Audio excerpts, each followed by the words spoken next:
It's the Real News Network. I'm Shamini Peres coming to you from Baltimore. Israeli Prime Minister Netanyahu has just offered Avigdor Lieberman the position of defense minister. Lieberman is known for his hawkish tendencies, ranging from supporting the bombing of Aswan Dam in Egypt to calling for the beheading of Palestinian citizens of Israel who are disloyal. The appointment is still subject to coalition negotiations. An opinion column headline summed it all up in the Haaretz by Gideon Levy, which read, "With Lieberman as defense minister, Israelis should head for the bomb shelters." Joining us now to discuss the appointment is Michel Warschawski. He is a journalist, writer, and founder of the Alternative Information Center in Israel. His books include On the Border and Towards an Open Tomb, The Crisis of Israeli Society. Thank you so much for joining us, Michel. Good evening. So, Michel, let me begin with giving you an opportunity to give us Lieberman's history and why Netanyahu has chosen him as defense minister. The personal history of Avigdor Lieberman is a history of a fascist, starting being already as a student leader at the Hebrew University,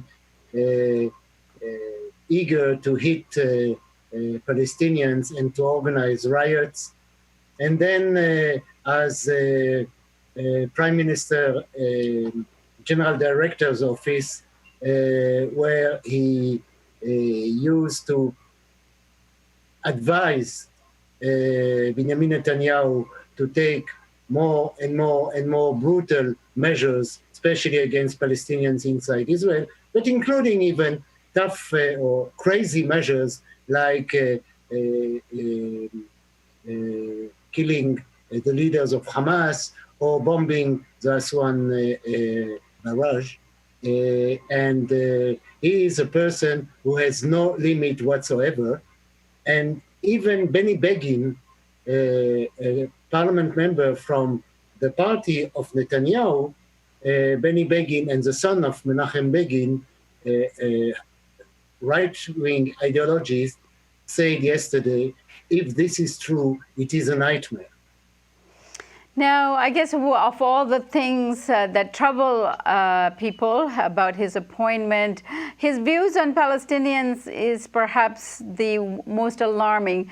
Tell us about his views on Palestinians and how he would fare in terms of addressing the peace talks, for example. His political position concerning the negotiation, eventually the negotiation with the Palestinians, or I will say more broadly, how to deal with the Palestinian issue, is not very different from the position of Netanyahu. The big difference between Lieberman and Netanyahu is that Lieberman doesn't care about the public image of Israel. Netanyahu has been using a double language, has been speaking about two-state solution while never intending to implement it. Netanyahu had to take into account the American administration position, the international community, international public opinion. Avigdor Lieberman says we don't care about all of that. We have to make our own decisions according to our own values and principles, and the world will have no other choice but to follow us, even if the world is unhappy.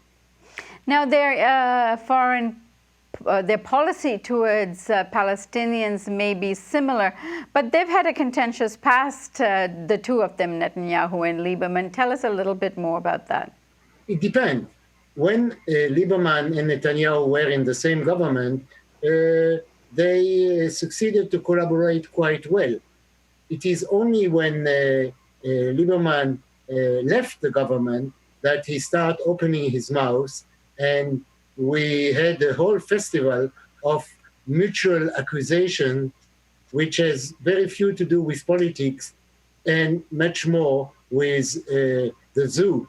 Give us a sense of what's at stake here in terms of what's going on in the political climate in Israel, that Netanyahu is responding with Lieberman as a defense minister. I don't think that Netanyahu's majority is threatened. I think he has a stable majority, or let's say he doesn't have any substantial opposition. The Labour Party, led by Yitzhak Herzog, is even worse than a joke. It is committing real suicide. In fact, Herzog didn't understand that while negotiating with Netanyahu his participation to the right-wing government, in fact, he was only a tool to lower the price to be paid by Netanyahu to Avigdor Lieberman. Netanyahu has one fear. It's the fear of the other right-wing parties. He feels threatened by Naftali Bennett party, the Minister of Education from the Nationalist Religious Party. And in order to balance the threat of Bennett, he was obliged to make this alliance at a very, very high price with Lieberman, because providing the Ministry of Defense to Lieberman, making him number 2 in the government, is paving the way for Lieberman to be number 1. And finally, Michel, what is the message that this sends out to the region, particularly with Iran and the crisis in Syria going on right now, and the immediate border countries that Israel shares? There is a double message to the region. The first message is don't continue to bother us to the region, but also to the big powers. Don't try to put on the agenda any kind of so-called peace process, international conference like the French are initiating right now. We are not part of this game.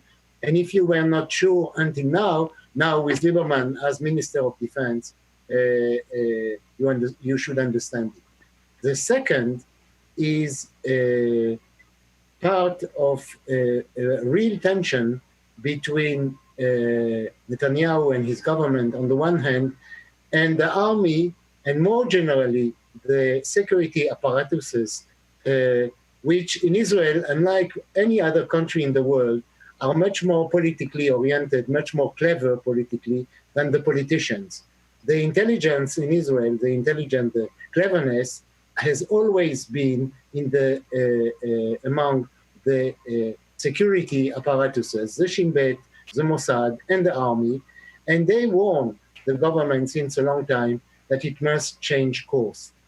Putting Avigdor Lieberman at the head of the Minister of Defense, the intention of Netanyahu and the declared position of Lieberman is to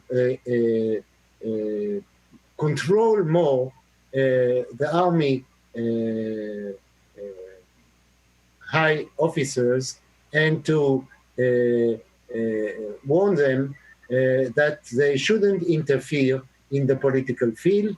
I already think that the present Chief of Staff and the Deputy Chief of Staff can prepare their files in order to go home.